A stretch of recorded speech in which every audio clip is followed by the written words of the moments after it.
back for Gettin Buckets episode 6. I'm your dog, Will Brooks, man. And this is gonna be a quick one. I just got a couple topics I want to hit specifically.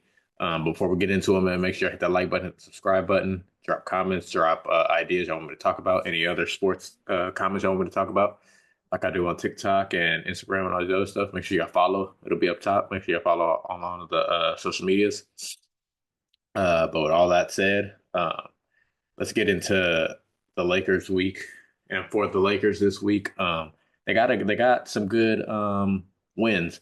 And I think, as I mentioned it a lot on TikTok, man. That's why I want y'all to tap into the TikTok because I mentioned a lot of stuff that might not come on the pod because I do a lot of Laker game recaps, so it's immediate. Even though I post them here on the YouTube for the shorts, but uh, the Lakers got the best win obviously was Houston, and I think that one was big, and it showed the Lakers that was the first time the Lakers played defense in a while, and I think a lot of talk has been made about the Lakers defense.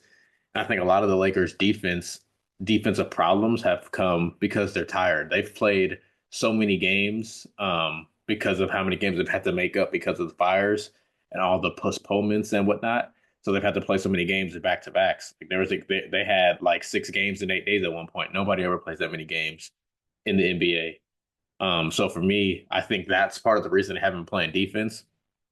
And I think coming into this Houston game, they were like, okay, we got 2 days off now. It was the first time they've had 2 days off in a long time. And because they had 2 days off, I think they emptied and JJ said it, they emptied their gas tank against the Rockets on defense. And I think that's what it shows that the Lakers can play defense. And when the playoffs comes, they can obviously play defense. I just think right now they're tired.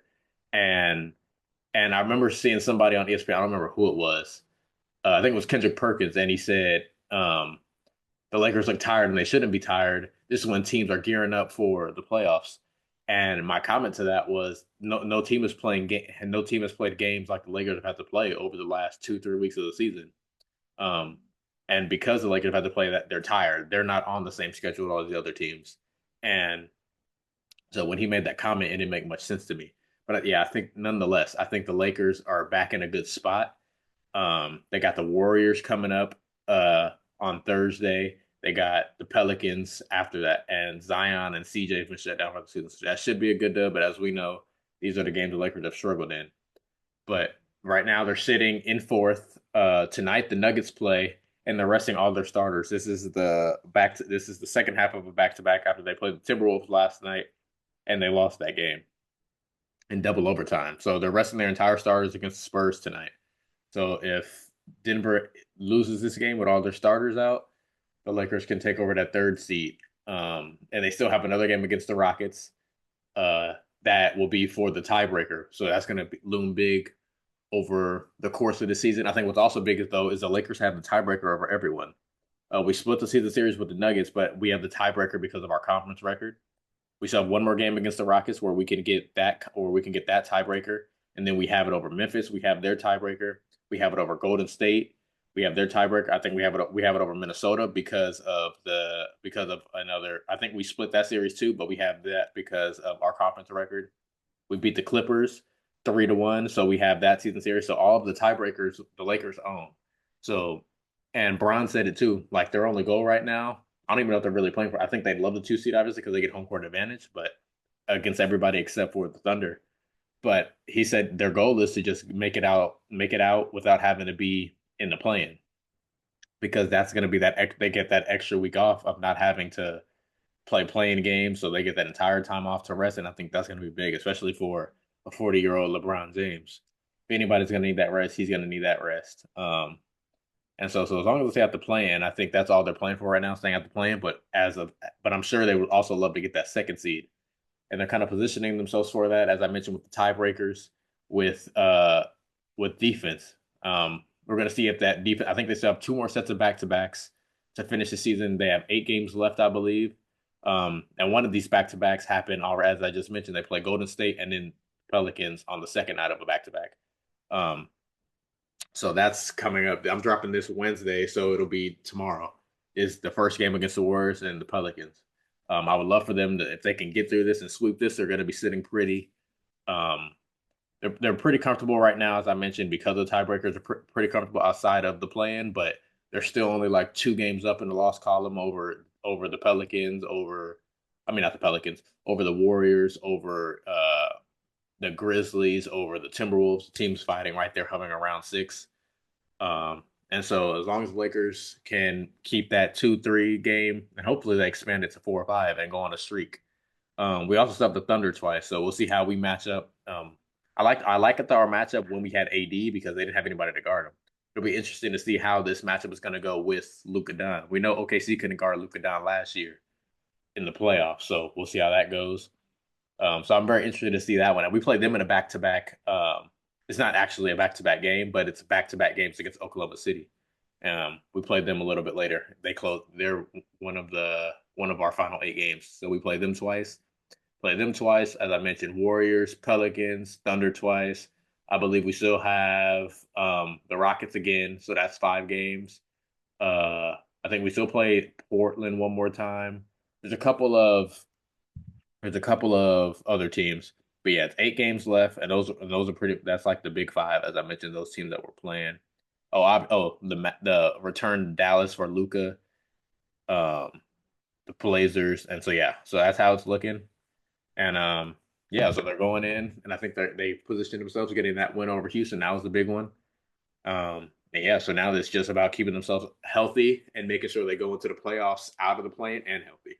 Um, the role players, I love to talk about Dorian Finney-Smith, Gabe Vincent. They was huge in that Houston Rockets game, no doubt about it. I don't know if the Lakers don't win that game without him. Now I remember a lot of Laker fans wanted Gabe Vincent gone last year when he was hurt, and it's like, bro, when he's hurt, obviously he ain't gonna be the best version of himself. But let him get healthy, let him get right, and now he's right, and Laker fans love him. And it's like we got to stop being some of our like, and obviously, bro. Remember when Darvin Ham said we got to quit living down with every game? Yeah, we don't rock with that. We want to win every game, but we got to understand when injuries happen, like you got to give some player time to get back. And he got hurt, and then he came back and then got hurt again. So he never got into a rhythm to actually play basketball. And now he's been healthy, so he's in that rhythm. Gave this Andy lock up on defense. Dodo, I love the trade when it happened for D'Lo because I believe we needed more perimeter defense and more big wings. And D'Lo was somebody that we could get rid of because we have so many ball handlers. Especially once we got Luca.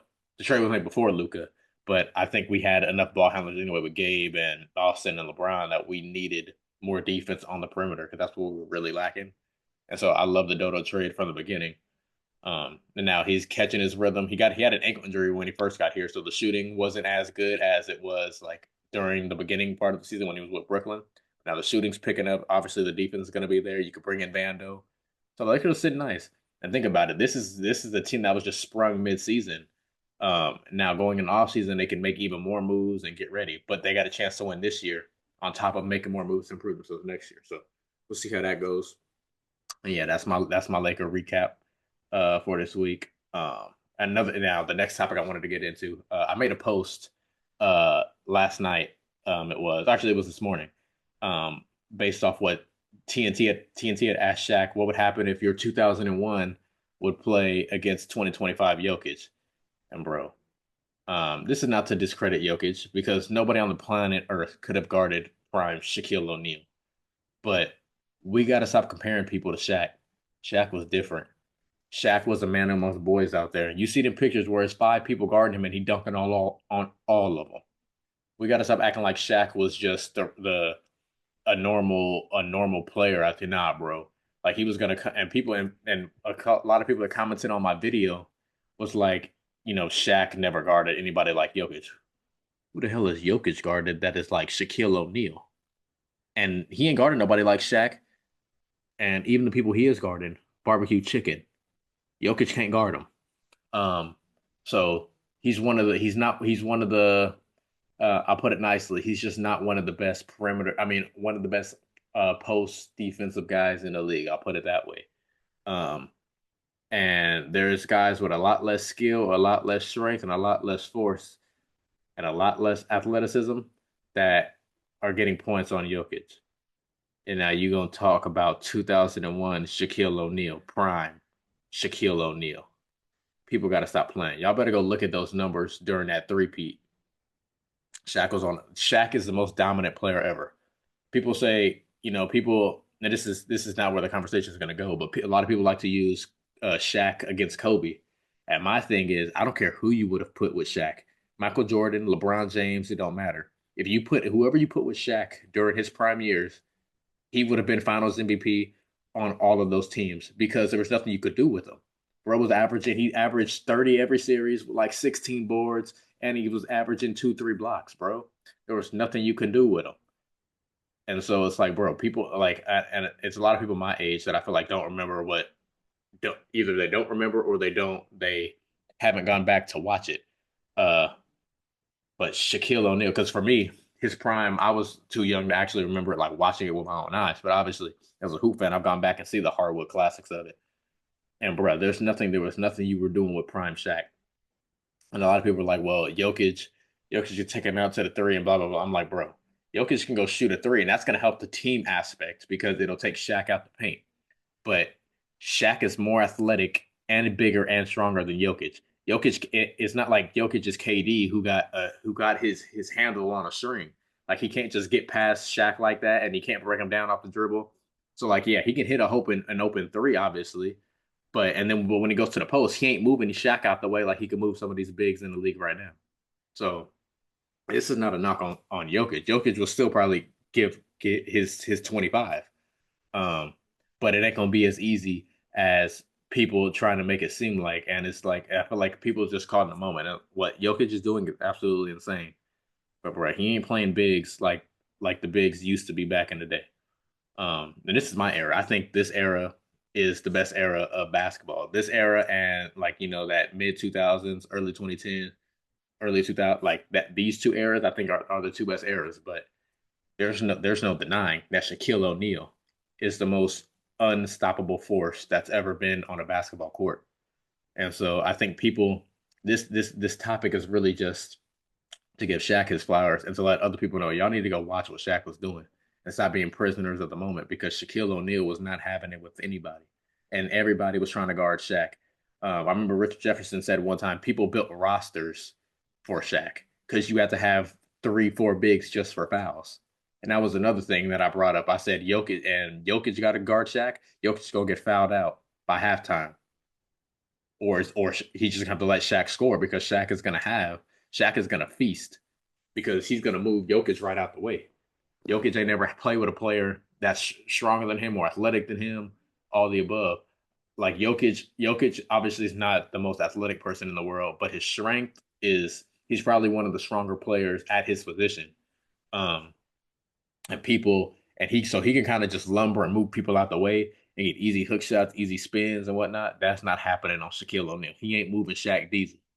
Um, and nobody is. So this is not a knock on Jokic, but it's being in reverence of Shaquille O'Neal and remember what Prime Shaq was about. I think people see the guy on TNT that's laughing and joking, but Shaq was a killer, bro, and people got to recognize that. And I think it goes to people got to do their research, man. Because like I said, I was born in '02, so Shaq '01, I wasn't even alive yet for it. But like, bro, if you call yourself a hoop head and a hoop fan, like, bro, you got to do your research on these past generations and give it what it is because and yes, granted, some of these players don't add up to today's game, but Shaquille O'Neal will forever and always add up to any game because you just couldn't stop him. I don't care who you put out there, you couldn't stop Shaq in his prime. Um, and to be that size and to move the way Shaq could move, bro, Shaq to me is the fourth greatest player of all time. You got the big three. To me, it's LeBron, Kobe, and Mike. However you have in that order. Um, and then the fourth player to me in my all time is Shaq. So we're gonna stop acting like Shaq was a scrub out here because Shaq Diesel, man, it's it's it's ridiculous. And obviously I get why people love Jokic. The stats are amazing and whatnot, but we can't compare people to Shaq, bro. Because anytime you compare him to Shaq, I don't care who it is, they're gonna get dismantled by Shaq. And some people can give Shaq work on the other end, but but if you have to guard Shaq and try to score on the other end, it's gonna be a tough night because you're gonna be exhausted with all that banging that you're gonna have to do with Shaq because he's gonna keep moving you and throwing them elbows in your chest, and then you got to go on the other end and score. Bro, by halftime, you're gonna be like, you're gonna need an ice bath already, and you still got another half to go. And your team's gonna still need you to put up points. And in Jokic case, you got to still get assists and bring the ball up the court and feed every like, bro, you're gonna be exhausted out here trying to guard Shaquille O'Neal while trying to give your team the points that is needed for you to win. If you're a big that's relied on to score, there's not many of them in today's game, but Jokic is one of them, and he's relied on to score, rebound, and assist. And trying to do that against Shaq Diesel, who's coming at him, it's not going to work. I think that's what Jokic gets away. That I think that helps Jokic a lot is that there's not really guys coming at him because there's not many besides Embiid. There's not really centers that are Wimby now, but there's not really centers that are going to be coming at him for all 48 minutes to where he has to lock up and play defense too, which is going to drag him on offense because now his legs are getting a little tired. But with Shaq coming at him all 48, and so he's gonna feel that all 48, and so um, he's gonna have to be able to put up Jokic numbers while guarding Shaq. I just don't see that happening because I just feel like Shaq is gonna wear him down. I think he can wear him down by halftime, um, let alone by the time the end of the fourth quarter comes.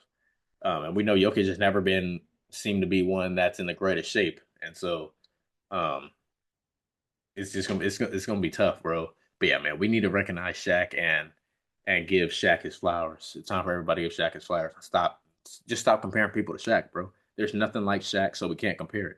Um, One on one, it don't matter, bro. Anybody you put on Shaq ain't stopping him. Shaq has a better chance of guard whoever the matchup is than the other guy guarding Shaq. It's really just that simple. Whoever is guarding him is going to be harder for him in that matchup than it is for Shaq. I don't care what other big you put on it. Um, and it's just that simple because Shaq can move his feet. Is big, strong, so you can't move him, and he's fast enough to where a lot of people can't get around him like that because he can move at his position. So it's one of the things. Like to me, bro, it's like I think people need to stop comparing certain like Kobe, Mike, LeBron. We can compare them because they so, but Shaq, bro, there's no comparing because you ain't nothing you could do with it. This kind of leads me into the last topic. As I mentioned, it's gonna be a short show. It's just some things I had on my mind.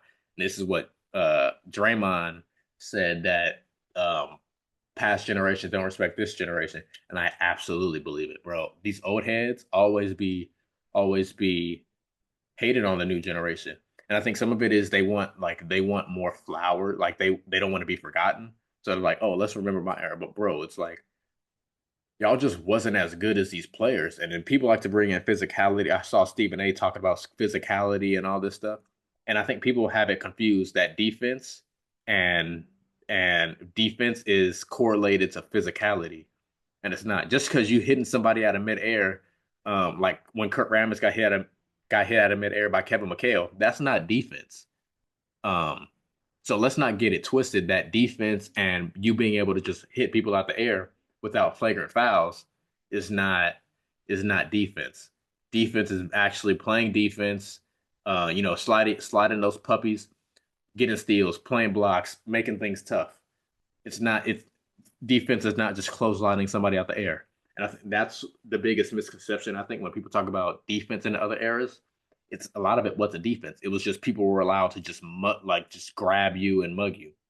Um, and I think that's something to be said for the older generation. It's like, yeah, they had to play through some stuff. Um, but it's also like that wasn't basketball at the end of the day. Like that's not basketball. You just being able to grab me and hold me, like that's not basketball. Um, so when it comes to this skill work on both sides, offense and defense, bro, let's see mano a mano. Let's get at it. I think hand checking should be legal. I think that is something that is a legitimate gripe from the older generations. I think that should be legal because I think there is a lot more sway to the offensive players now. But just back to the point of respect, bro, it's like you can't get respect when you don't give respect to the youngins. And I think Draymond said it best. Just because you older than me don't mean you automatically get respect. Like respect is earned. It's not given. It's like everybody when you approach someone, everybody you should in your mind you should be respectful and give everybody respect. But just from a greeting standpoint, but bro, like you don't just get I don't you just don't get to have automatic respect and you just be saying whatever crazy about my name, my coworkers, in this case, it's Draymond, the rest of his NBA generation. Like, bro, you can't just be out here talking that and you expect us to give y'all generation just because y'all came before us. Nah, that ain't how it works. Um, and yes, we here because y'all made the league a little bit better and whatnot. But it's like, bro, for y'all to get that full respect, like we thank y'all for what y'all did. But if y'all want to be that kumbaya, y'all got to kumbaya with us too. It ain't like, bro, stop putting down our generation. Because every time you hear somebody talk, it's like this guy couldn't have played back in this era. Or this guy couldn't play back in that. Like, bro. And that's why when LeBron came out and said Giannis would average 270 points, yes, he would have. No, ain't nobody will stop. I don't, nobody in the '70s was stopping Giannis Antetokounmpo. Don't get it twisted. Giannis would have went out there and dominated, bro. They would have changed every rule in the league because the 1970s wouldn't have been prepared for Giannis Antetokounmpo. It's really just that simple.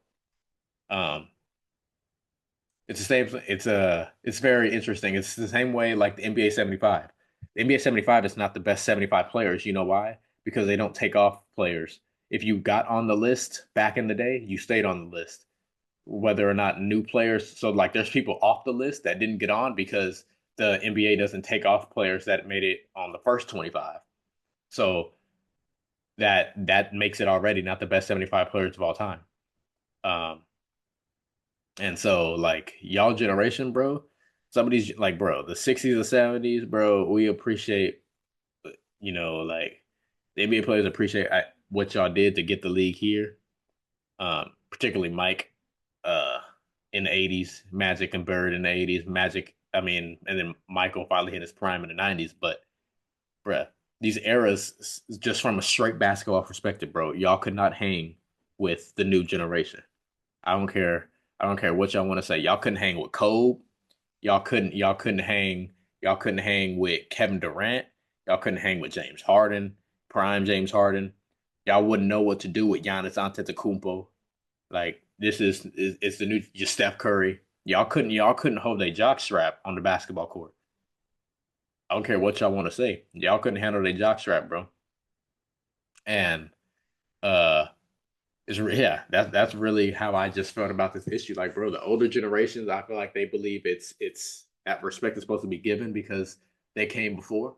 No, it's not how it works. It's earned, and you keep that by showing love to the youngins, giving game to the youngins, and some of them do. This is not all. Obviously, it's not the entire old generation, but there's a lot. There's a lot. I'd say it's probably more from what we hear anyway. There's more majority that comes out here critiquing and just trying to say stuff to keep their generation upright than it is those giving flowers from what we see in the media. All the quotes that we see in the media, it's and granted, some of what we see in the media is just for clickbait, so you get to see the harsher stuff. But a lot of them, bro, if you even go back when you watch these full interviews, it's all hate. A lot of it from a lot of these players. Some of them give credit, but a lot of them don't. Um, and so yeah, man, it's just like, bro, it's evolution. It is what it is. Like this generation got better basketball players than the generations of the '70s, the '80s, the '60s and '70s for sure. The '80s for sure. '90s got a little bit better, but even the '90s wasn't as good as it is now, skill wise, outside of Michael Jordan. Um, so it is what it is, and then obviously, but yeah, then I'd say the '90s when we started getting the tick up, because then came the Diesels, the Shaq Diesels. You got Kobe, you got T Mac, you got Vince Carter. So that's when the skill level started picking up.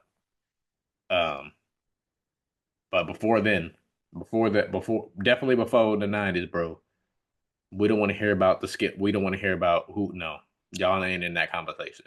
It's really just that simple. Um, because like as I mentioned, like it's a different game, and it's the players evolve, and it's okay to admit that players evolve, and that your generation just couldn't do the things that this generation is doing, and that's okay to admit. Um, so yeah, man, that was a quick EP I wanted to drop on these topics, man. Lakers, Shaq, and the old head generation hating all the time. But yeah, man, make sure y'all tap in. Make sure y'all hit that like button, subscribe button. Make sure y'all share. Um, I gotta go. The next episode gonna be a good one too. I got some people along with me, so make sure y'all come on. But this is just some thoughts I had on my mind, so I wanted to drop it on the pod. But yeah, man, hit that like button, hit that subscribe button, share, follow all the socials. And I'll catch you on the next one.